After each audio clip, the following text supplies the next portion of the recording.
creen que pueden hacer lo que quieran, pero hay algo que yo sé, y es que todo esto se va a terminar algún día. بصراحة أنا خايفة إنه يكون لها دخل بموتة حسان. لو البيت قائم على كذب فهو بيت هش أصلاً. How did last night end? Hello and thanks for joining us. It's been a rich month for foreign language TV, from Netflix's first scripted Saudi thriller to a hit South African thriller that's finally getting an international audience.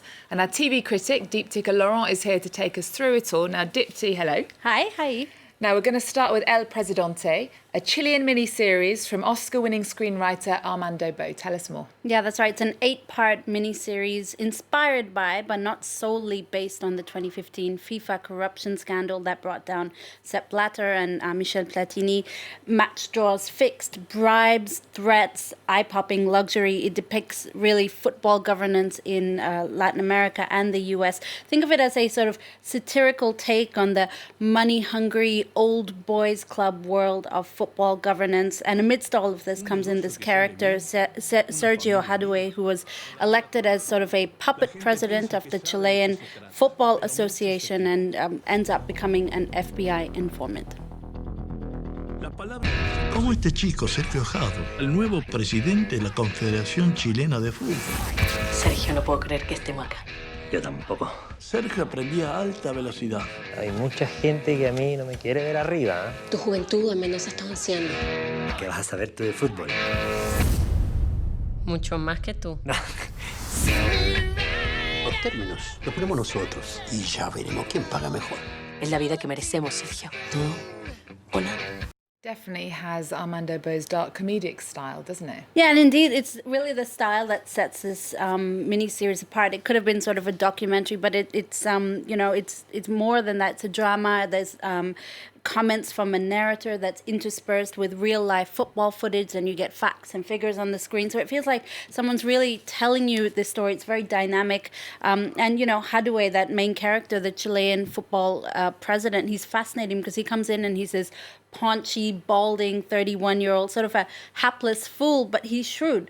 And you can see that he's coached by his ruthless, ambitious wife from the shadows. And that's actually what I quite liked about the show, is that the women in the show are far from being sort of just in the shadows. Even though the men appear to run the game, the women are the real action takers. Hadwe's wife is a social climber. His FBI handler is played by Carla De Souza from Shonda Rhimes' How to Get Away with Murder, and she's also sort of this tough-as-nails character. It is not without its controversies, though.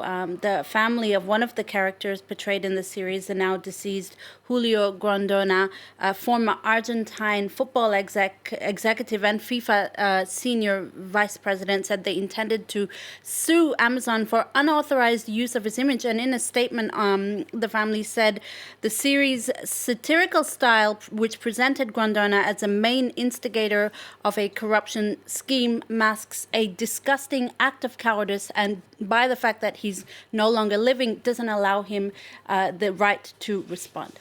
Okay.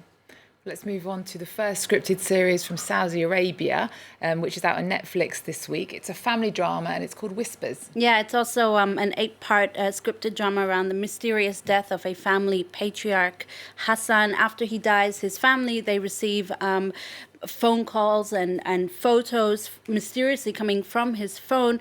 And what's nice is each episode is constructed from the point of view of one of those people in his life, mostly women, his wife, his daughters, his sister, his business partner. And it's particularly interesting in the way that it depicts Saudi women. They're career-driven, independent. You see them driving, sometimes the breadwinner, far from the image that we have of Saudi women in the West. And you actually spoke to the showrunner, Hannah Alamer, about the show and its representation of women. Take a look. موجودة بالدنيا هنا في لها أسرار. حتى الأحياء عندهم أسرار والأموات عندهم أسرار. When we started the show, it wasn't meant to be international. But I was concerned about the fact that these are the women that are available everywhere, and I see them and they are my friends, and but I don't see them always presented even in Saudi TV shows. So I was concerned that I want these, women, graphics designer and artists, journalists, to be there in a TV show where they can tell their stories. We have strong personalities, and it's not always presented in TV productions. صراحة أنا خايفة أن يكون لها دخل موتة حسان. لو البيت قائم على كذب فهو بيت هش أصلاً. صرت متأكدة إنه حسان ما مات بحادث عادي. أنا الحين صرت متأكدة إنه واحدة فيكم أنتم مسؤولة عن موته. Certainly looks interesting. Is it any good? It's a solid first Saudi series. It's like a telenovela with brewing family drama and buried secrets. It's not groundbreaking, but it's certainly a departure from traditional Saudi shows, which run for 30 episodes. And it does, the most important thing is that it offers an international audience a different view of Saudi society, albeit an affluent Saudi society. And also in the age of overindulgent television, kudos to Hannah Al-Amer for keeping her episodes to under 40 minutes. And in fact, she told me that the show was shot in Cape Town because she had access to more experienced TV crews. But even so, the show still respects Saudi culture. There's no alcohol, there's no kissing, there's no touching, there's no skin bearing or anything like that. There is quite a lot of kissing and alcohol and drugs in our next show that we're going to talk about. I May Destroy You is out on HBO from British actress Michaela Coel. Yeah, it's a dramedy looking at the aftermath of a young woman played by Michaela Coel. Her name is Arabella. She's trying to piece together a rather traumatic night out in London with friends after she realized that she'd been drugged and raped at a bar. Michaela Coel has said it was actually based on her own experiences. Take a look.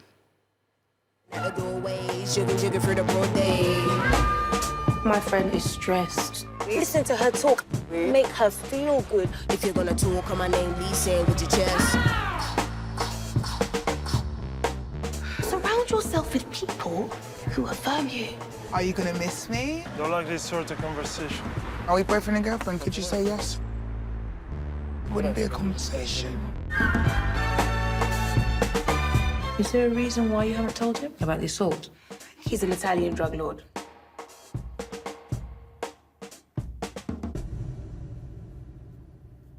I'm joking. It seems to blend a serious topic like rape with some lighter moments. What did you think of it? Yeah, it's a very powerful show, and what's nice is that it's messy, it's real. The show never really victim blames or victim shames. It never tries to justify the circumstances of the rape. That Arabella had gone on this big bend or anything like that. It deals with the aftermath of sexual trauma and the gray areas between consent and assault that are really well portrayed in the experiences of her, not just her, but also her friends. I also love the idea that it debunks this idea that sexual abuse survivors are weak, because we see that Arabella is independent, she's smart, she's a literary celebrity, and yet this still happened to her. And also, on a side note, there are some great discussions about racism, about being gay and black in the UK. It's very topical right now, and then there's the biting commentary on, the vacuous influencer brand culture kind of thing when Arabella turns her rape into a social media brand. My only criticism was that the narrative was a little bit all over the place. There were, the episodes were too long. There was a lot of hopping between past and present, and some of the plot lines seemed a little bit of a stretch for me.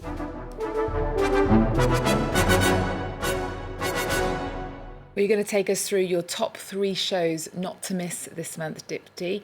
Teen favourite, 13 Reasons Why, Trackers and Queer Eye. Yeah, 13 Reasons Why might be a teen favorite, but it certainly wasn't popular among parents when it came out. Eve, it deals with the graphic suicide of a character called Hannah Baker in the first season, and the 13 reasons why she ended her life. The first season was lauded for its teachable moments about teen suicide, rape, bullying. The following seasons, less noble, and this final season seems like they rushed to throw in every kind of tragedy or bad thing that could happen into the season. In particular, there was an HIV storyline that was actually slammed by AIDS organisations. The UK National AIDS Trust called it short-sighted and a missed opportunity to show that people can live full lives with HIV. Well, next up, a hugely successful South African crime thriller is finally getting an international audience. Yeah, it's Trackers. The name is Trackers. It's a crime and political thriller that somehow manages to weave in terrorism, diamond smugglers, domestic abuse, and a presidential intelligence bureau under pressure. It was a major hit in South Africa. It's now getting an international audience thanks to the HBO-owned network Cinemax and its affiliates, like here in France, OCS. It's addictive. You'll be quickly hooked on the thriller, and in particular the breathtaking cinematography. You know, you can expect seductively long sequences of South Africa's breathtaking savannah. It's definitely worth looking at. Finally then, let's end on a fan favourite, something that has actually made both you and our producer cry. Apparently you confessed earlier. Queer Eye is back for a 5th season. Yeah, that's right. Not this season. This season didn't make me cry, but I do admit the first one was quite a bit of a tearjerker. It's Netflix's reboot of the 2000s show Queer Eye for the straight guy that was also a huge hit at the time. Our beloved gay mentors are back to counsel and makeover struggling souls in Philadelphia. You know, the original series was much more stereotyped. It was about 5 gay guys making over a straight man. But this series tackles anyone and everyone, and it deals with things like racial profiling, being transgender, homelessness, addiction, always, though, espousing messages of, you know, self-acceptance and self-love. To be honest, after 5 seasons, it does feel a little bit formulaic, but it's always a joy to see something so positive and uplifting on TV. Okay, well, also after the year we're having, maybe more of the same is exactly what we need right now. Thank you so much for joining us, Dheepthika. You can check out the 5th season of Queer Eye on Netflix now. Remember our website. We're also on Twitter, Facebook and Instagram. There's more news coming up on France 24 after this. These expectations that you're holding on to, they're causing burdens in your life. There's a kid in my congregation. It came out this year. I felt guilty. I wasn't able to come out until much later in life. Would you ever tell that kid they didn't come out soon enough? No. So why do you tell yourself that? I needed to hear that. You're a strong woman. Show them.